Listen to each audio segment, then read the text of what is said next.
Hey everybody, Kim here with SimpleLife.com. Thanks for coming by. Today is Sunday, I think it's December 6th, and I did not walk today. First day out of the week that I didn't walk. Last week, like I mentioned in yesterday's vlog, last week I started a walking regimen. I need to get back into shape. I'm about 50 pounds overweight, and my goal is really to get more into cardiovascular shape, but hopefully I'll lose weight in the process. Regardless, didn't walk. But the goal was 6,000 steps a day. I made my goal and exceeded it of 6,000 steps a day. Taking the walking day off. Tomorrow the new goal for every day is going to be 10,000 steps a day. That's a lot of walking every day. Regardless, it's Sunday afternoon. I thought I'd have an afternoon cup of coffee, and I thought I'd show you the coffee maker that I use. First things first, not a paid advertisement, but I do use Dunkin' Donuts decaf coffee 9 times out of 10. Especially in the morning.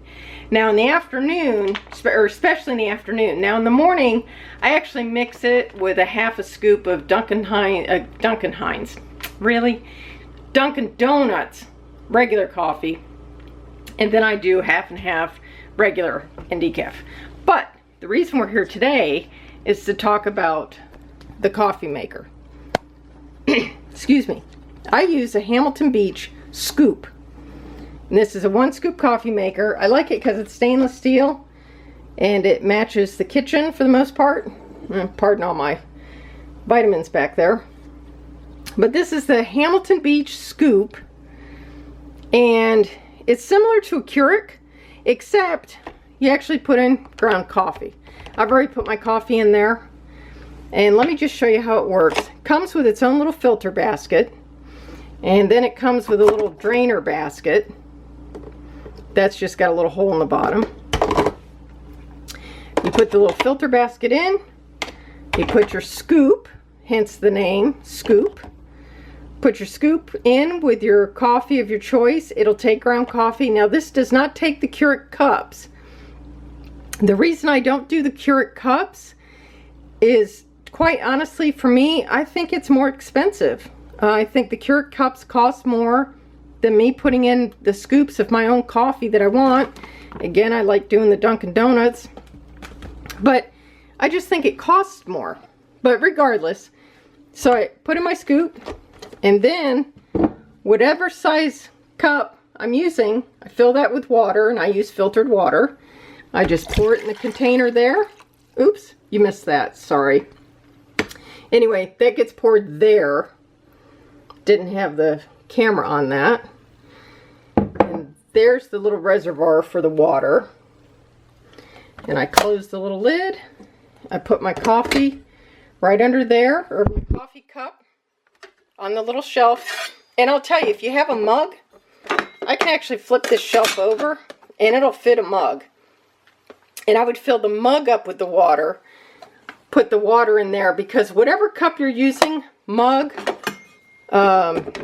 coffee carafe, in this case I'm using a cup, whatever that is, however much water I put in there that I fill in the back, that's how much coffee I'm going to make. So it measures it out perfectly, and then I just hit the button. It's got 2 buttons here, one for a regular brew, one for a bold brew. I personally like the bold brew, so I just hit the button and it makes its coffee. Now it probably takes, I would say, excuse me, I would say it probably takes 45 seconds longer than a Keurig. I've never used a Keurig, but I know people that do use them, so I'd say 45 seconds longer, because as I filled the water in here, the Keurig, it's my understanding, already has the water in the reservoir and it keeps it warm, so it doesn't have to heat it every time it brews a cup of coffee. Whereas the Hamilton Beach scoop, I poured in fresh water every time I want to make a cup of coffee. It pulls that fresh water up and heats it all at the same time, and then, as you can see, it starts to brew. Now, excuse me, I don't know exactly how long it's been. I didn't time it, but it just seems like a matter of maybe 20 seconds from the time I filled it to hitting that button there to when it actually started to brew. And it's filling, it's dripping the water into where I had my coffee grounds, through the filter and then dripping it into the cup. I don't know if you can hear that, but it's actually pumping the water up. And this will brew a good cup of coffee in about, oh, I don't know, 30 to 45 seconds or so. Then after the coffee's brewed, the only thing I need to do that is a little more inefficient than with the Keurig is actually dump out the coffee grounds. With the Keurig, you have the efficiency, actually, you can look at me probably instead of looking at the cup. With the Keurig, you have the efficiency of just throwing the Keurig cup, the little K-cup, out in the garbage. I do have to actually dispose of the coffee grounds with the Hamilton scoop. Not a big deal to me. I just dump them in a paper towel. I'll show you exactly how I do it. And I'm done. I don't know the exact cost benefit over Keurig. I will tell you the Hamilton Beach, this machine here, cost about $30 to $35, depending on when you're buying it. I think the Keurigs are anywhere between $60 and $90 or $120. And then on top of that, you have to buy the little K-cups. Now, the Dunkin' Donuts, this is a 12-ounce bag. I think I can get 40 cups of coffee out of it. And, I don't know, I think it's like $8. Again, I didn't price out the actual cost difference, but it just seems that I'm not throwing all those little plastic cups into the landfill from the Keurig cups, from the K-cups. And all I'm doing is throwing coffee grounds in landfill, which are biodegradable anyway. So to me, I think this is a better deal, personally. But again, everybody has their own preference.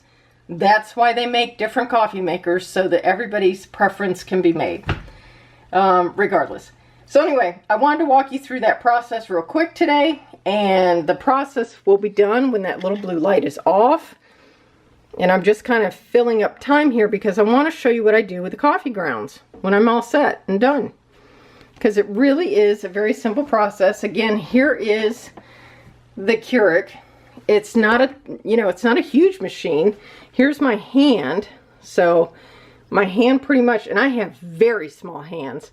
My hand pretty much covers the top. And I would say as far as height wise, I don't know, it's maybe a foot high. This is a standard countertop from my counter to the to the bottom of the cabinet. And I still have a good 6 inches, I guess. So it's not a big machine. And the light is off. Coffee brewing is done. Excuse me again. So all I do, I take my coffee out. I set that aside. I lift my little lid here. Here's my grounds. And I just dump the grounds. And then I just rinse out that little basket. There's a couple of grounds left in the basket. I'm okay if they hit the, go down the drain. Doesn't bother me.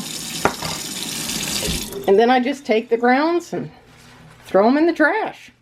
You got to be careful because the grounds are hot. And there they go. End of that. No mess. The little basket does still filter some more, so I clean out that little basket. And I clean out the little drain thing. I let all that kind of sit and drain. There is the Keurig undressed, so to speak. And I do just kind of wipe things up a little bit if there happens to be a dribble here and there, which normally there's not. And that's it. That is how I have a cup of coffee with the Hamilton Beach scoop. Hope you liked it.